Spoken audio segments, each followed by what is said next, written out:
ਸੰਗਤ ਜੀ, ਪਰਮਾਤਮਾ ਦੀ ਮਿਹਰ ਸਦਕਾ ਦਾਸੀ ਨੂੰ ਗੁਰੂ ਨਾਨਕ ਦੇਵ ਜੀ ਦੀ ਜੋ ਅਰੇਬਿਕ ਫੇਰੀ ਸੀ, ਅਰਬ ਦੇਸ਼ਾਂ ਦੀ ਫੇਰੀ ਸੀ ਜਿਹੜੀ 2 ਸਾਲ ਦੀ ਸੀ, ਉਹਦੇ ਬਾਰੇ ਕੁਛ ਸੁਣਨ ਨੂੰ, ਕੁਛ ਪੜ੍ਹਨ ਨੂੰ ਮਿਲਿਆ।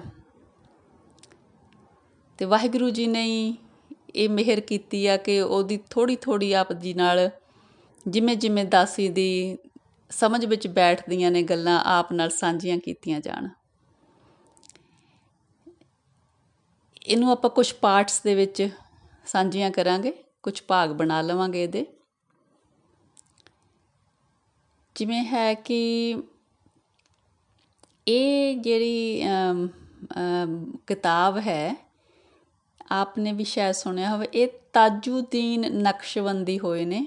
ਇਹ ਉਹਨਾਂ ਦੀ ਡਾਇਰੀ ਦੇ ਵਿੱਚੋਂ ਨੇ ਜਿਨ੍ਹਾਂ ਨੇ ਗੁਰੂ ਨਾਨਕ ਦੇਵ ਜੀ ਦੀ ਸੰਗਤ ਕੀਤੀ ਮੱਕਾ ਤੋਂ ਲੈ ਕੇ ਬਗਦਾਦ ਤੱਕ। ਉਹ 2 ਸਾਲ ਤੱਕ ਗੁਰੂ ਨਾਨਕ ਦੇਵ ਜੀ ਨਾਲ ਰਹੇ। ਇਹ ਸਾਰੀ ਜਿਹੜੀ ਆਪਾਂ ਨੂੰ ਗੱਲਬਾਤ ਸਾਡੇ ਤੱਕ ਪਹੁੰਚਦੀ ਕੀਤੀ ਹੈ, ਇਹ ਬਹੁਤ ਹੀ ਸਾਡਾ ਧੰਨਵਾਦ ਜਾਂਦਾ ਹੈ ਸਰਦਾਰ ਪ੍ਰਿਥੀਪਾਲ ਸਿੰਘ, ਜਿਨ੍ਹਾਂ ਦਾ ਜਨਮ ਇੱਕ ਮੁਸਲਮਾਨ ਪਰਿਵਾਰ ਵਿੱਚ ਹੋਇਆ ਅਤੇ ਆਪ ਦੇ ਪਿਤਾ ਜੀ ਦੇ ਨਾਲ ਆਪ ਦੀ ਬਹੁਤ ਡੂੰਘੀ ਗੱਲਬਾਤ ਹੋਈ, ਜਿਸ ਤੋਂ ਬਾਅਦ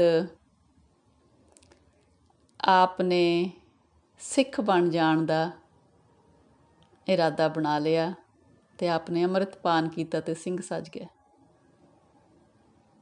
ਇਹਨਾਂ ਦੀ ਚੌਥੀ ਪੀੜ੍ਹੀ 'ਚੋਂ ਸਭ ਤੋਂ ਛੋਟੀ ਉਮਰ ਦੇ ਹਿਸਟੋਰੀਅਨ ਅੱਜ ਕੱਲ੍ਹ YouTube 'ਤੇ ਕੁਛ ਵਿਚਾਰਾਂ ਸਾਂਝੀਆਂ ਕਰ ਰਹੇ ਨੇ, ਸਰਦਾਰ ਸਿਮਰ ਸਿੰਘ ਜੀ। ਜਦੋਂ ਇਸ ਕਿਤਾਬ ਬਾਰੇ ਸੁਣਿਆ ਤਾਂ ਬੜਾ ਮਨ ਵਿੱਚ ਸੀ ਕਿ ਇਹ ਔਨਲਾਈਨ ਲੱਭ ਕੇ ਪੜ੍ਹੀ ਜਾਵੇ ਅਤੇ ਇਹਦੇ ਵਿੱਚੋਂ ਜੋ ਗੁਰੂ ਨਾਨਕ ਦੇਵ ਜੀ ਬਾਰੇ ਕੁਛ ਗੱਲਾਂ ਮਿਲਦੀਆਂ ਨੇ। ਹੁਣ ਉਹ ਇਨਸਾਨ ਜੋ ਗੁਰੂ ਨਾਨਕ ਦੇਵ ਜੀ ਦੇ ਨਾਲ 2 ਸਾਲ ਰਹੇ ਅਤੇ ਉਹਨਾਂ ਨੇ ਅੱਖੀਂ ਡਿੱਠਾ ਹਾਲ ਲਿਖਿਆ। ਔਰ ਜਿਹੜੇ ਪ੍ਰਿਥੀਪਾਲ ਸਿੰਘ ਨੇ, ਇਹਨਾਂ ਨੂੰ ਇਹ ਡਾਇਰੀ ਮੱਕੇ ਦੀ ਲਾਇਬ੍ਰੇਰੀ 'ਚੋਂ ਮਿਲੀ। ਮੱਕੇ ਦੀ ਲਾਇਬ੍ਰੇਰੀ ਵਿੱਚ ਉਹਨਾਂ ਨੇ 1500 ਦੇ ਵਿੱਚ ਲਿਖ ਕੇ ਜਮ੍ਹਾਂ ਕਰਵਾ ਦਿੱਤੀ ਸੀ। ਇਹਨਾਂ ਦੇ ਮੁਸਲਮਾਨ ਵੀਰਾਂ ਦੇ ਸ਼ਾਇਦ ਇਸ ਤਰ੍ਹਾਂ ਦਾ ਕੋਈ ਰੀਤੀ ਰਿਵਾਜ ਹੋਣਾ ਕਿ ਜਿਸ ਕਿਸੇ ਨੇ ਕੋਈ ਧਾਰਮਿਕ ਕਿਸੇ ਰਹਿਬਰ ਬਾਰੇ ਕਿਤਾਬ ਲਿਖੀ ਹੈ ਤਾਂ ਉਹਨੂੰ ਮੱਕੇ ਦੀ ਲਾਇਬ੍ਰੇਰੀ ਵਿੱਚ ਜਮ੍ਹਾਂ ਕਰਵਾ ਸਕਦੇ ਨੇ। ਤਾਂ ਇਹਨਾਂ ਨੇ ਪ੍ਰਿਥੀਪਾਲ ਸਿੰਘ ਹੋਣਾ ਨੇ 1900 ਕੁਛ ਦੇ ਵਿੱਚ ਇਹ ਡਾਇਰੀ ਇਹਨਾਂ ਨੂੰ ਮਿਲੀ। ਉੱਥੋਂ 3 ਡਾਇਰੀਆਂ ਮਿਲੀਆਂ ਅਤੇ ਦਾਸੀ ਨੂੰ ਅਜੇ ਇਹ ਤਾਜੁਦੀਨ ਨਕਸ਼ਬੰਦੀ ਹੋਣਾ ਦੀ ਡਾਇਰੀ ਬਾਰੇ ਕੁਛ ਜਾਣਨ ਦਾ ਪਰਮਾਤਮਾ ਨੇ ਅਵਸਰ ਦਿੱਤਾ।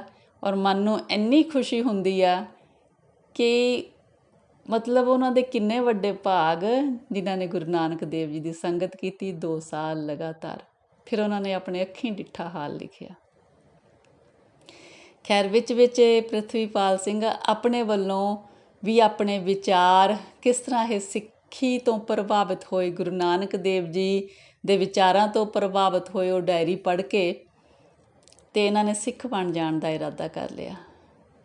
ਔਰ ਸਿੱਖੀ ਲਈ ਇਹਨਾਂ ਦਾ ਜਜ਼ਬਾ ਦੇਖ ਕੇ ਮਨ ਬਹੁਤ ਗਦਗਦ ਹੋ ਉੱਠਦਾ।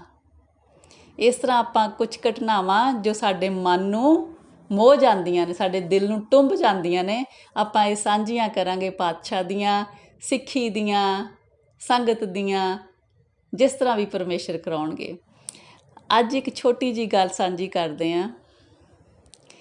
ਇਹ ਭਾਈ ਸਾਹਿਬ ਪ੍ਰਿਥੀਪਾਲ ਸਿੰਘ ਕਹਿ ਰਹੇ ਨੇ ਕਿ ਇੱਕ ਵਾਰ ਲਾਹੌਰ ਵਿੱਚ ਇਹਨਾਂ ਨੂੰ ਇੱਕ ਪ੍ਰੀਸਟ ਨੂੰ ਮਿਲਣ ਦਾ ਮੌਕਾ ਮਿਲਿਆ। ਮਨ ਨੂੰ ਬੜਾ ਮਤਲਬ ਮਹਿਸੂਸ ਹੋਇਆ ਕਿ ਅਸੀਂ ਇਸ ਤਰ੍ਹਾਂ ਦੇ ਕਿਉਂ ਬਣ ਗਏ ਹਾਂ। ਕਹਿੰਦੇ ਕਿ ਉਹ ਪ੍ਰੀਸਟ ਨੂੰ ਮਿਲਣ ਲਈ ਚਰਚ ਵਿੱਚ ਅਸੀਂ ਗਏ ਤਾਂ ਮੈਂ ਕਹਿੰਦੇ ਪ੍ਰੀਸਟ ਨੂੰ ਕਿਹਾ ਵੀ ਚਰਚ ਬੜਾ ਸੋਹਣਾ ਬਣਿਆ। ਕਹਿੰਦੇ ਪ੍ਰੀਸਟ ਨੇ ਮੈਨੂੰ ਕਿਹਾ ਜੇ ਗੁਰੂ ਨਾਨਕ ਦੇਵ ਜੀ ਦਾ ਜਨਮ ਯੂਰਪ ਵਿੱਚ ਹੋਇਆ ਹੁੰਦਾ ਤਾਂ ਯੂਰਪ ਦੀ ਹਰ ਇੱਕ ਚਰਚ ਹੁਣ ਗੋਲਡ ਦੀ ਹੋਣੀ ਸੀ, ਵੀ ਉਹਨਾਂ ਦਾ ਜਨਮ ਹੀ ਪੰਜਾਬ 'ਚ ਹੋਇਆ।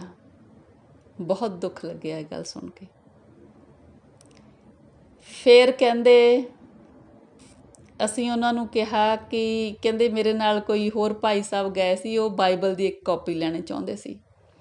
ਉਹਨਾਂ ਨੇ ਪ੍ਰੀਸਟ ਨੂੰ ਕਿਹਾ ਕਿ ਸਾਨੂੰ ਬਾਈਬਲ ਦੀ ਕਾਪੀ ਅਰਬ ਭਾਸ਼ਾ ਵਿੱਚ ਜਾਂ ਪਰਸ਼ੀਅਨ ਵਿੱਚ ਮਿਲ ਸਕਦੀ ਆ। ਤਾਂ ਉਹਨਾਂ ਨੇ ਕਿਹਾ ਵੀ ਹਾਂ, ਤੁਹਾਨੂੰ ਲਾਹੌਰ ਦੀ ਇਸ ਲਾਇਬ੍ਰੇਰੀ 'ਚੋਂ ਮਿਲ ਜੂਗੀ। ਅਤੇ ਅਸੀਂ ਆਪਣੇ ਵੱਲ ਦੇਖੀਏ ਕਿ ਅਸੀਂ ਸਿੱਖੀ ਦਾ ਕਿੰਨਾ ਕੁ ਪ੍ਰਚਾਰ ਕਰ ਰਹੇ ਹਾਂ। ਉਹ ਪ੍ਰਿਥਵੀਪਾਲ ਸਿੰਘ ਕਹਿੰਦੇ ਮੈਨੂੰ ਵੀ ਬਹੁਤ ਮਹਿਸੂਸ ਹੋਇਆ ਜਦੋਂ ਉਹਨਾਂ ਨੇ ਇਹ ਗੱਲ ਕਹੀ ਕਿ ਗੁਰੂ ਨਾਨਕ ਦੇਵ ਜੀ ਦਾ ਜਨਮ ਯੂਰਪ ਵਿੱਚ ਹੋਇਆ ਹੁੰਦਾ। ਉਹਨਾਂ ਦੇ ਕਹਿਣ ਦਾ ਮਤਲਬ ਸੀ ਕਿ ਗੁਰੂ ਨਾਨਕ ਦੇਵ ਜੀ ਦੀ ਸਿੱਖਿਆਵਾਂ ਦੀ ਅਸੀਂ ਕੋਈ ਕੀਮਤ ਨਹੀਂ ਪਾਈ, ਅਸੀਂ ਉਹਨੂੰ ਵੰਡਿਆ ਨਹੀਂ ਹੈ। ਬਹੁਤ ਦੁੱਖ ਨਾਲ ਕਹਿ ਰਹੀ ਹਾਂ ਕਿ ਅਸੀਂ ਗੁਰਬਾਣੀ ਦੀ ਵਿਚਾਰ ਕਰਦੇ ਹਾਂ, ਗੁਰਬਾਣੀ ਦੀ ਵਿਚਾਰ ਕੋਈ ਸੁਣ ਨਹੀਂ ਰਹੇ। ਜਿਸ ਭਾਵਨਾ ਨਾਲ ਗੁਰਬਾਣੀ ਦੀ ਵਿਚਾਰ ਕਰ ਰਹੇ ਹਾਂ ਉਸ ਭਾਵਨਾ ਨਾਲ ਕੋਈ ਉਹਨੂੰ ਸੁਣ ਨਹੀਂ ਰਿਹਾ। ਅਸੀਂ ਗੁਰਦੁਆਰੇ ਸਾਹਿਬ ਜਾਣ ਦਾ ਇੱਕ ਸਮਾਜਿਕ ਕਰਮ ਬਣਾਇਆ। ਅਸੀਂ ਮੱਥਾ ਟੇਕਦੇ ਹਾਂ, ਲੰਗਰ ਛਕਦੇ ਹਾਂ, ਪ੍ਰਸ਼ਾਦ ਲੈਂਦੇ ਹਾਂ, ਅਸੀਂ ਆ ਜਾਂਦੇ ਹਾਂ। ਅਸੀਂ ਗੁਰਬਾਣੀ ਨੂੰ ਨਹੀਂ ਸਮਝਦੇ, ਅਸੀਂ ਨਹੀਂ ਸਮਝਦੇ ਗੁਰਬਾਣੀ ਨੂੰ। ਅਸੀਂ ਆਪ ਸਮਝੀਏ ਅਤੇ ਅਸੀਂ ਦੂਜਿਆਂ ਨੂੰ ਸਮਝਾ ਸਕੀਏ।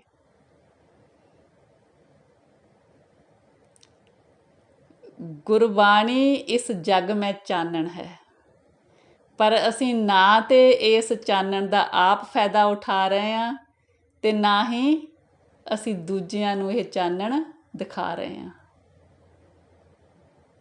ਬਹੁਤ ਮਹਿਸੂਸ ਹੁੰਦਾ ਮਨ ਨੂੰ ਕਿ ਅਸੀਂ ਆਪਣਾ ਸਮਾਂ ਉਹਨਾਂ ਚੀਜ਼ਾਂ ਵਿੱਚ ਲਾ ਰਹੇ ਹਾਂ, ਉਹਨਾਂ ਕਰਮਾਂ ਵਿੱਚ ਲਾ ਰਹੇ ਹਾਂ ਜਿਨ੍ਹਾਂ ਦਾ ਇੱਕ ਰੱਤੀ ਜਿੰਨਾ ਕੋਈ ਫਾਇਦਾ ਨਹੀਂ ਹੋਣਾ।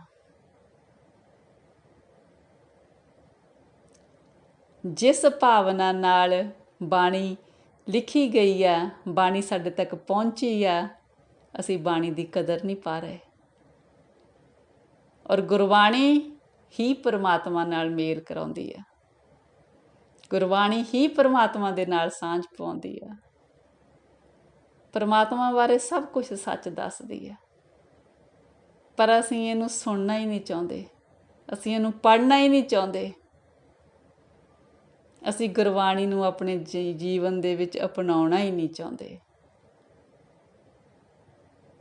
ਪਰਮੇਸ਼ਰ ਵਾਹਿਗੁਰੂ ਜੀ ਸਾਡੇ 'ਤੇ ਮਿਹਰ ਕਰਨ, ਸਾਨੂੰ ਸਾਰਿਆਂ ਨੂੰ ਸਮੱਤ ਦੇਣ ਕਿ ਅਸੀਂ ਬਾਣੀ ਦੇ ਲੜ ਲੱਗੀਏ ਅਤੇ ਦੁਨੀਆ ਵਿੱਚ ਇਸ ਚਾਨਣ ਨੂੰ ਵੰਡੀਏ, ਇਹ ਪ੍ਰਕਾਸ਼ ਫੈਲਾਈਏ। ਹਾਂਜੀ ਸੰਗਤ ਜੀ, ਫਿਰ ਆਪਾਂ ਇਸ ਤਰ੍ਹਾਂ ਇਹਨੂੰ ਹੌਲੀ ਹੌਲੀ ਭਾਗਾਂ ਦੇ ਵਿੱਚ ਗੱਲ ਕਰਦੇ ਰਹਾਂਗੇ। ਇਹਦੇ ਵਿੱਚ ਬਹੁਤ ਘਟਨਾਵਾਂ ਆਈਆਂ ਨੇ ਜੋ ਸਾਡੇ ਮਨ ਨੂੰ ਛੂਹ ਜਾਂਦੀਆਂ ਨੇ। ਵਾਹਿਗੁਰੂ ਜੀ ਕਾ ਖਾਲਸਾ, ਵਾਹਿਗੁਰੂ ਜੀ ਕੀ ਫਤਿਹ ਜੀ।